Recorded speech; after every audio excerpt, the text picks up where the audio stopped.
ముఖ్యంగా ఈ పిక్చర్లో మా నాన్నగారు రత్నం గారి గురించి చెప్పాలి, రత్న సార్ గురించి చెప్పాలి. నేను ఫస్ట్ నాన్నగారు చేసిన 3 సినిమాలు యావరేజ్ సినిమా, పెద్దగా ఆడలేదు. అప్పుడు నాకు ఇంట్రెస్ట్ ఉంటుంది సినిమా మీద కాదు, సినిమా అంటే ఒక టెన్షన్ అయిన పని. అని ఎప్పుడు ఇంటికి వచ్చినా సినిమా తీయొద్దు, మీరు సినిమా పోర్షన్ వదిలేసి వేరే సినిమా తీస్తా అనేవాడిని. అప్పుడు కర్తవ్యం ఒక సినిమా చేసి ఛాలెంజ్ చేశారు, ఈ సినిమా హిట్ కొడతానన్నారు. ఫస్ట్ టైం కర్తవ్యం హిట్ కొట్టినప్పుడు ఆయన ఫేస్లో ఒక బ్రైట్నెస్ వచ్చింది. అది ఫస్ట్ హిట్ ఆయనకి. ఆ ఫస్ట్ హిట్లో ఆయన ఫేస్లో వచ్చిన సంతోషం, బ్రైట్నెస్, దాని తర్వాత చాలా హిట్స్ ఇచ్చారు. కానీ ఆ ఫేస్, ఆ స్మైల్, హ్యాపీనెస్ ఇంకా ఏ సినిమాలో చూడాల. ఏదైనా సినిమా హిట్ అయితే హిట్ అని కామ్గా ఉండేవాళ్ళు. అంత ఎక్సైట్మెంట్, అంత హ్యాపీనెస్ చూడాల. నిన్న నైట్ ఈ సినిమా ఫస్ట్ షో పడిన తర్వాత అంత హ్యాపీనెస్ నాన్నగారి ఫేస్లో చూశాను.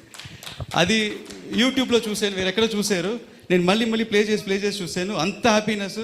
మళ్ళీ ఇది ఒక ఫస్ట్ సినిమా అనుకొని అంత హ్యాపీగా ఫీల్ అయ్యారు. అంటే ఇది ఎంత డ్రీమ్గా ఆయన మనసులో తెలుసు, ఇది ఎంత డ్రీమ్ ప్రాజెక్ట్ ఆయనకని. సో అలాగే ఈ పిక్చర్కి నేను ఇంత దూరం చేయగలిగానంటే నాకు సపోర్ట్గా course like every successful man అని ఒక విమెన్ ఉంటారని నా వైఫ్కి థ్యాంక్స్ చెప్పాలనుకుంటున్నాను. నేను సినిమా కమిట్ అయ్యే టైంలో దానికి 3 months కన్సీవ్ అయి ఉండింది. కరెక్ట్గా తను చెన్నైలో ఉండిపోయింది, నేను హైదరాబాద్లో ఉండిపోయాను. సో నేను ఇద్దరు మీట్ అయ్యే పరిస్థితి, బికాస్ తను ప్రెగ్నెంట్గా ఉంది కాబట్టి నేనే వెళ్ళి చూసి రావాలి.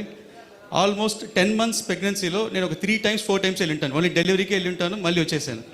సో ఈ 10 months నన్ను డిస్టర్బ్ చేయకుండా ఓన్లీ ఫోన్లో, వీడియో కాల్లో మాట్లాడుతూ పర్వాలేదు.